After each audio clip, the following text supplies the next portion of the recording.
the flag of the United States of America and to the republic for which it stands, one nation, under God, indivisible, with liberty and justice for all.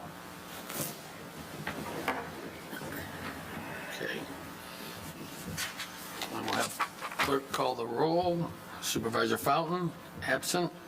Clerk Schofield here. Treasurer Horning. Here. Trustee Germain. Here. Trustee McMullen. Here. Trustee O'Connell. Here. Trustee Petrucci. I'm in Fort Myers, Florida here. Thank you.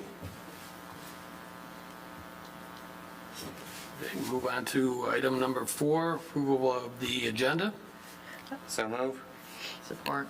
I'd like to add an item to pending and new business, item 7C, which would be Heartland Gymnastics Academy charitable gaming license.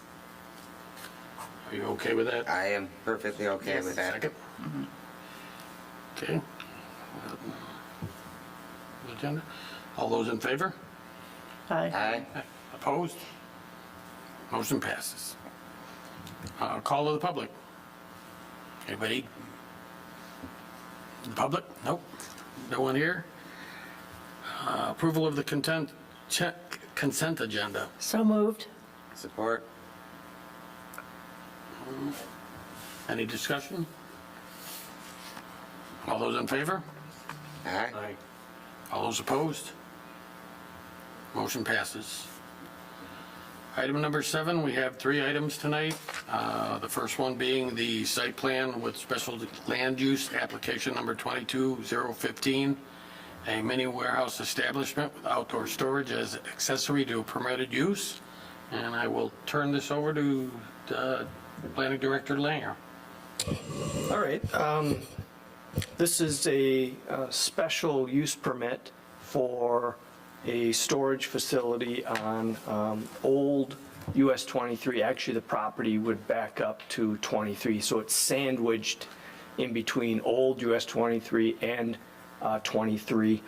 The project involves a mini warehouse storage facility, and then it also has an outdoor storage component to it.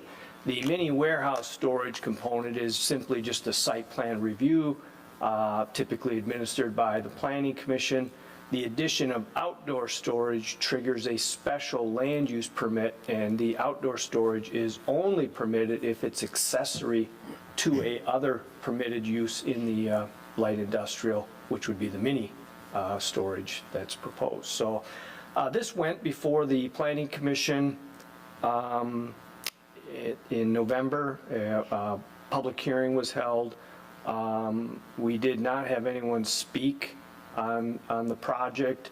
That you have a site plan in front of you. There are a total of 8 buildings that are the mini storage. Then there are 3 actual canopy storage buildings.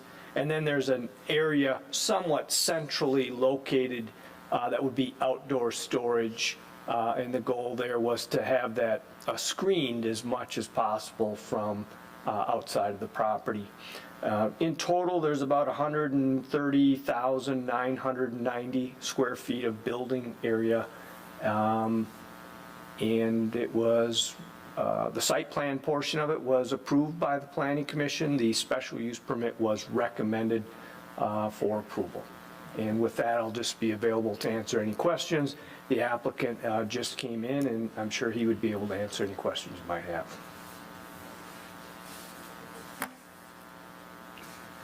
Applicant's here. You'd like to add anything to Troy's summary? I think you did a pretty good job. Happy to answer any questions you may have, though. Okay. Any questions from the board?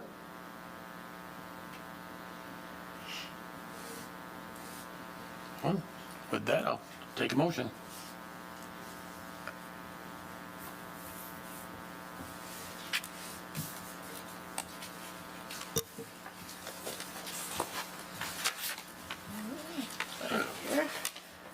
I'll move to approve the special land use permit number 22-015 as outlined in the staff memorandum dated November 22nd of '22.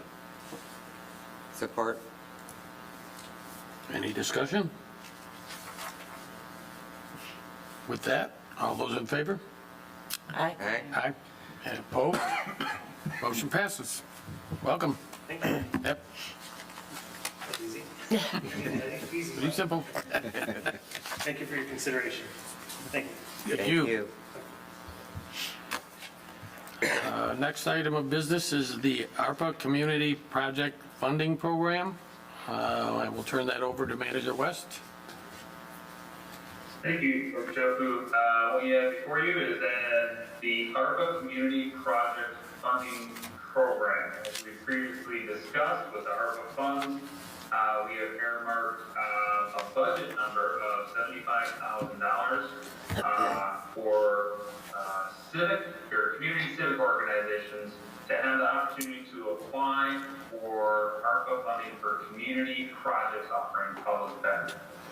I have attached the application, which is designed to be relatively simple, as we will partner with them. These projects will be facilitated, or I should say the application process will be facilitated by myself and in conjunction with the admin committee. And ultimately, each individual project would come to the township board prior to actually approving the funding. What we're looking to do is start the application process, which would be open for approximately 60 days for the interested parties to apply and bring us what their desires are. And at that point, we'll make the decision on the funding levels and what can be done. And then ultimately, they will have the remainder of the ARPA guidelines, which I believe is the end of 2024. The project would have to be completed by, or the end of 2023 is our target. So that's what's before you, as we previously discussed. I'd be more than happy to answer any questions, but would like to get this project or program kicked off. How will you roll this out to the, would it be like an invite only type thing, or? We will most likely do a launch. I will certainly invite all the registered civic community organizations within the community. We will certainly open it up to anybody that does not invite only. So I'll put it out that way. That we will make it public on our website as well. Just because an application is received does not mean that the project will be funded. It'll be basically rated, if you will, on the public benefit merits. And ultimately, we do have limited funding for this program, so we will decide how to fund each project and what projects to fund based upon all the applications that are received within the 60-day window. Okay, thank you. Any further questions from the board? If not, I'll take a motion. I move to approve the ARPA Community Project Funding Program as presented.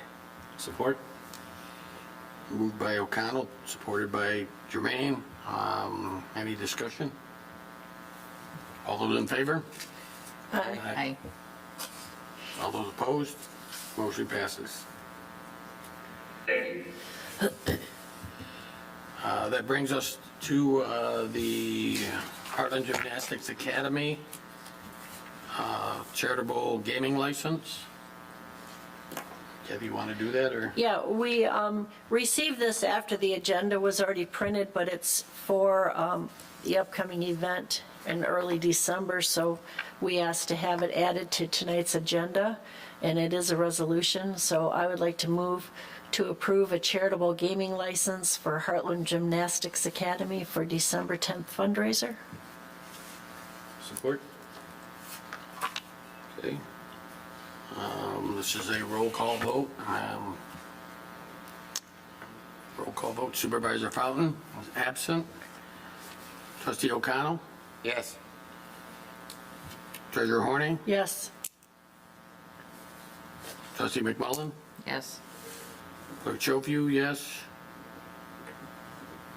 Trustee Petrucci is remote, unable to, Unable to vote.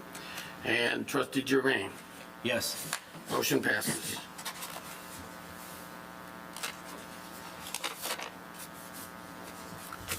Goes into board reports. This is the first meeting of November. We'll start with trustee Jermaine, No report. trustee O'Connell, No report. trustee McMullen, No report. trustee Petrucci, No report. Clerk Chopu. I just want to report that the Heartland School Board race, there was a tie for the last position on the, for the school board. The first process for breaking that tie was to pull names out of a hat. The individual that lost that drawing filed for a recount.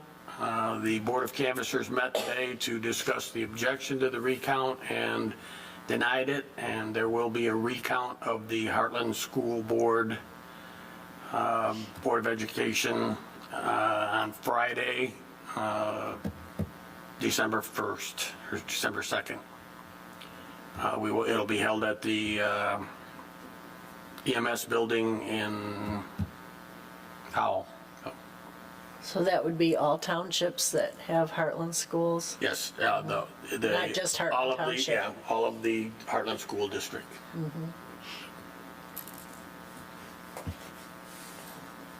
And Treasurer Horning.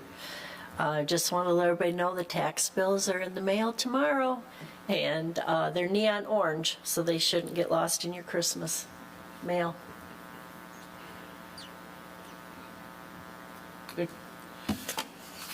With that, we'll take a short, brief recess and go into the work session.